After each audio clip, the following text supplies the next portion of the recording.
अब देखिए हमारे फार्म फ्री है, कोई दिक्कत नहीं करेंगे इन प्लांटों के। और इनके पास में देखिए मुर्गियां, देखिए किस प्रकार से दिखाई, ये खुदाई करती रहती है, दीमक वीमक सारे कीड़े वीड़े ये खुद ही खाती रहती है। सभी प्लांटों के पास से ये घूमते रहते हैं। और देखिए किस प्रकार से इधर भी दिखाई, देखिए प्लांट के पास दिखाई, इस प्रकार से देखिए हमें इन्हें खुदाई कुछ भी करने की जरूरत नहीं होती, ये अपना आप ही ये सब काम ये मुर्गियां ही करती है इसके अंदर। तो ये हमारे बड़े सहायक होते हैं।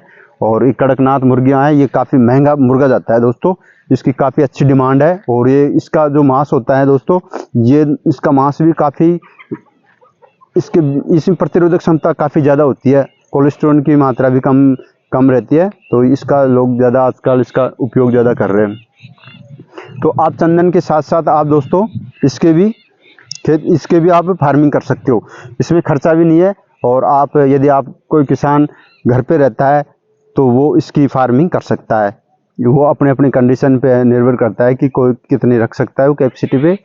पर इसमें अच्छे आप इनके मुर्गियों को सेल करके भी इनकम ले सकते हो। और इनके अंडों से भी काफ़ी अच्छा, इनके अंडे 50 रुपये से 30 रुपये की एक अंडा चला जाता है इनका, तो काफ़ी अच्छी इनकम होती है दोस्तों।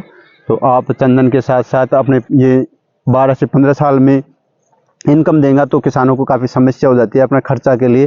तो आप यदि आप कुछ आसपास कस्बे में छोटा व्यवसाय कर रहे हो तो वहाँ वो कीजिए, साथ में आप मुर्गी पालन भी कर सकते हो, इससे भी आपको अच्छी इनकम होगी। तो दोस्तों ये चंदन तो आपको पता है बहुत ही ज़्यादा, इसमें ज़्यादा खर्चा नहीं है, आपको 1 साल की केयर करनी पड़ेगी, उसके बाद में कोई दिक्कत नहीं।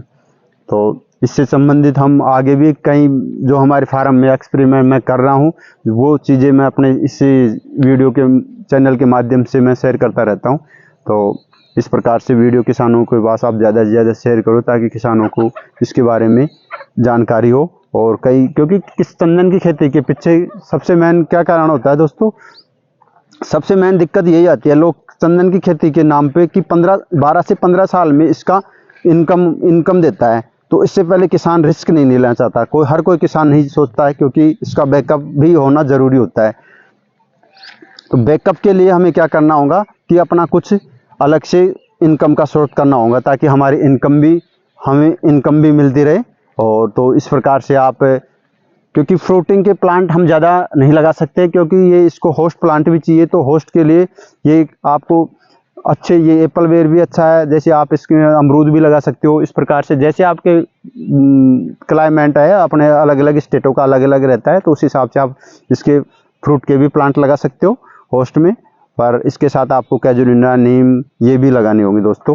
तो इस चीज़ का आप अपने हिसाब से सेलेक्ट कीजिए होस्ट, और आप इसमें कोई दिक्कत नहीं, मुर्गे पालन कीजिए। मुर्गे पालन में बहुत अच्छी इनकम है। ये प्लांटों के इनकी बहुत अच्छी केयर करेंगे, आपके प्लांटों की केयर करेंगे, दीमक से बचाएंगे, जो ऐसे मकड़ी होती है वो हमारे जाल कर देते हैं प्लांटों को। हमें किसी पेस्टिसाइड की जरूरत नहीं पड़ती इन प्लांटों के ऊपर, क्योंकि वो जैसे ही कीड़े पड़ते हैं इनको तुरंत देके ये तुरंत उठाएंगे, ये मुर्गियाँ तुरंत इनमें से इनकी खुदाई करती रहती है। और यदि आप एक मुर्गी भी ये मुर्गी भी 500 से 600 रुपये के आराम से सेल हो जाती है एक मुर्गी, और मुर्गा 1000-1200 का मुर्गा जाता है कड़कनाथ का। तो काफ़ी, लेकिन इसमें क्या है, किसानों को ये सोचते हैं कि इसका मार्केटिंग नहीं है, तो हमें इसका मार्केटिंग अपने लोकल जो होता है उसमें आपको इसकी मार्केटिंग करनी होगी, आपको खुद को मार्केटिंग करनी होगी, क्योंकि देसी के अंदर थोड़ा मार्केटिंग करने में दिक्कत आती है। तो आपको आसपास जो शॉप होती है उन पे किसानों को आप बताओगे तो ऑटोमेटिक आसपास आपके घर पे आके ले जाएंगे, कोई दिक्कत नहीं थी। मेरे को इनमें सेल करने में कोई दिक्कत नहीं आती। इसकी डिमांड बहुत रहती है कड़कनाथ मुर्गियों की, और देसी मुर्गियां भी है, इनकी डिमांड बहुत रहती है दोस्तों। तो आप भी फार्मिंग कर सकते हो। तो हमारे चैनल को ज़्यादा से ज़्यादा लाइक और सब्सक्राइब कीजिए वीडियो देखने के लिए। धन्यवाद दोस्तों।